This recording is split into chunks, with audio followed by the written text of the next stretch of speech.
siège social sera construit donc sur le parc d'activités du Flanquet à Agneaux, donc dans quelques mois bien évidemment. Donc les élus, il y a quelques années, ont décidé bien sûr de construire un siège social pour deux raisons.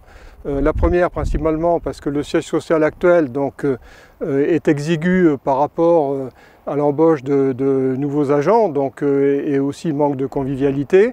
Et aussi pour une autre raison, c'est qu'effectivement c'est un bâtiment d'après-guerre qui est donc une passoire thermique et énergivore. Donc pour ces deux raisons, il a été décidé de construire donc un nouveau siège social et en priorité de construire ce siège social dans une commune, dans une ville adhérente donc au syndicat et donc plutôt aux alentours de Saint-Lô, puisque nous voulions rester donc dans le centre-Manche.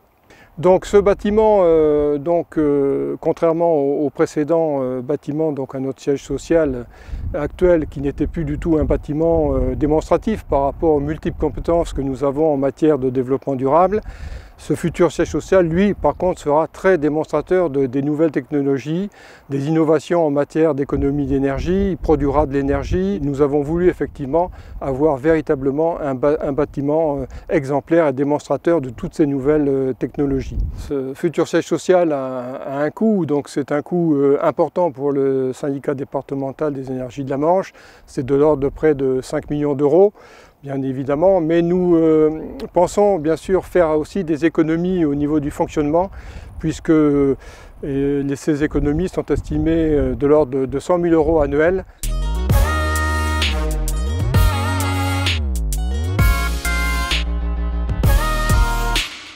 Il est apparu dès le départ comme une évidence que ce projet devait s'inscrire dans la future réglementation environnementale RE 2020, c'est-à-dire émettre peu de gaz à effet de serre pendant la construction, mais aussi pendant la durée de vie du bâtiment, produire plus d'énergie qu'il n'en consomme, avoir un bon confort thermique, notamment en été, mais aussi aller plus loin et préfigurer les bâtiments neufs de demain. Pour valider ces objectifs, nous avons donc décidé de faire certifier ce nouveau bâtiment et avons choisi deux labels. Le premier label, c'est le label E+C-. Le siège du SDEM 50 sera certifié E4. Il s'agit là du plus haut niveau de production d'énergie renouvelable pour un bâtiment. Et C1, c'est-à-dire intégrant dans sa conception une part de matériaux biosourcés permettant de réduire son empreinte carbone. Le second label retenu est un tout nouveau label appelé R2S 4G. Ce label permet de mettre en avant le numérique qui est au cœur de notre projet en mesurant le niveau de service énergétique et l'intégration du bâtiment au réseau intelligent. Le SDEM 50 a d'ailleurs participé à la rédaction de ce nouveau référentiel. Et notre projet est la première opération dont la démarche de labellisation est engagée au niveau national. Au final, cette certification est une véritable valeur ajoutée, car elle amène de la notoriété à notre projet et suscite l'intérêt des acteurs du bâtiment, et elle permet de valider la pertinence des solutions retenues, et ainsi en faire bénéficier le territoire et nos adhérents.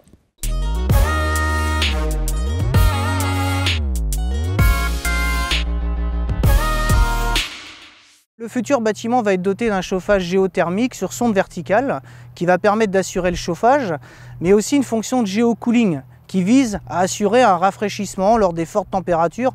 Le principe, c'est que l'été, nous allons produire en fait de l'eau chaude via un serpentin installé sous les places de parking qui permettra d'aller recharger en calories le sol pour que l'on puisse ensuite aller les repuiser sur la période hivernale. Le bâtiment fait appel effectivement à la mission historique du syndicat, la mission d'électrification, et va au-delà aujourd'hui en décidant d'installer de l'énergie photovoltaïque, voilà, avec une puissance environnant les 120 kW crête et destinée à l'autoconsommation. Et là aussi, afin de maximiser l'autoconsommation, le système va se voir complété d'une batterie de stockage qui nous permettra de restituer l'énergie quand on aura besoin et quand le soleil ne sera plus présent. Nous allons avoir une gestion appelée zoning qui permet de gérer pièce par pièce, permettant ainsi par exemple de chauffer un bureau quand le personnel est présent et de maintenir le bureau du personnel en vacances en température réduite. Cela évite de chauffer tout un plateau pour rien. Et pour cela, nous allons faire appel à l'animateur présent au sein du syndicat qui, lui, réalisera des ateliers visant à optimiser l'utilisation des technologies par le personnel et maîtriser ainsi l'énergie. Le microgrid est une intelligence artificielle qui va permettre l'alliance entre le numérique et l'énergie. C'est permettre la gestion des flux, de tous les flux d'énergie pour optimiser sans arrêt notre production d'énergie renouvelable. Ce bâtiment vise à montrer que cette technologie n'est pas uniquement réservée aux grandes métropoles, mais peut bien s'adapter à nos territoires qui ont eux aussi un rôle important à jouer sur les économies d'énergie.